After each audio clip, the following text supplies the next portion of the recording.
আসসালামু আলাইকুম। আশা করি আপনারা সবাই ভালো আছেন। তো আমি সকাল সকাল ভাত বসাই দিলাম। এই যে দেখতেছেন ভাতের আমার উতাল আসছে। তো আমার ভাত এদিকে হচ্ছে আর ওদিকে আমি তরকারি কাটতেছি, আলু কাটতেছি ছোটো চিকন চিকন করে।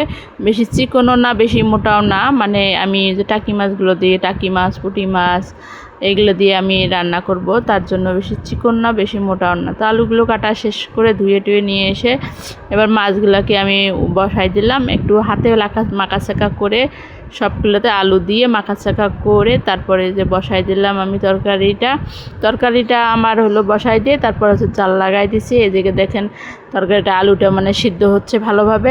এই পানিটা কিন্তু নিয়ে মানে সিদ্ধ, এই পানিতেই সিদ্ধ হলে তাহলে কিন্তু আমার তরকারি হয়ে যাবে। পানিটা হালকা হালকা সিদ্ধ হয়ে আসছে, এখন ধান কালারটাও অনেক সুন্দর হয়েছে। আমি একটু মশলার গুঁড়া দিয়ে এটাকে নামিয়ে নিলাম। এদিকে আবার ঘরের পিছনে দেখতেছি আমের গাছে কেড়ে উঠছে, দেখি আবার আমার হলো আয়াতের বাবাই উঠছে আমের গাছে, যে আমগুলো বৃষ্টিতে ঝড়ে মানে পানিতে পড়ে যায়, ওর নিচে কিন্তু খাল, ওখানে পানিতে পড়ে যায়, যার কারণে আমগুলো আমি পাই না আর খুঁজে, মানে বাতাসে যদি আমগুলো পড়ে যায় তার জন্য অল্প কটা আমই আছে, বেশি আম নাই। সেজন্য আয়াতের বাবা গাছে উঠে সব আম পাড়তেছে কাঁচায়, ঘরে রেখে পাকায়ে খাবো।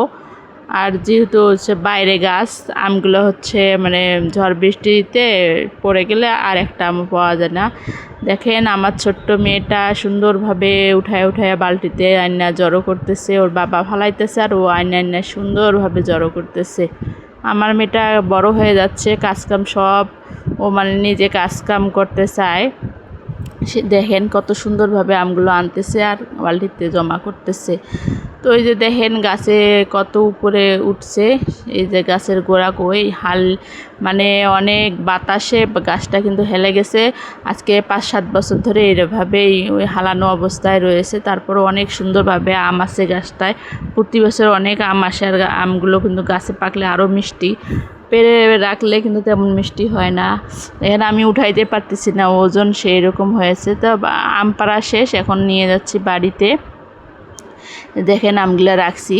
ও আবার ও গাছ থেকে নেমে আর এক গাছে উঠলো, আবার কয়েক গাছ থেকে কিছু আম পারি আমি। তো পারতেছে আর ওদিকে ঢিল মেরে মেরে রাখতেছে, যাতে পানিতে আম না পড়ে। ওখানে নিচে পানিতে আম পড়লে আর পাওয়া যায় না, অনেক খোঁজাখুঁজি করা লাগে। তো এখন পর্যন্ত আপনারা যারা আমার চ্যানেলটাকে সাবস্ক্রাইব করেন নাই, অবশ্যই আমার চ্যানেলটাকে সাবস্ক্রাইব করে আমার পাশে থাকবেন। আর আমার ভিডিওগুলো আপনাদের কাছে কেমন লাগে তা অবশ্যই কমেন্টস করে জানাবেন। আপনারা ভিডিওগুলোকে লাইক করবেন, শেয়ার করবেন।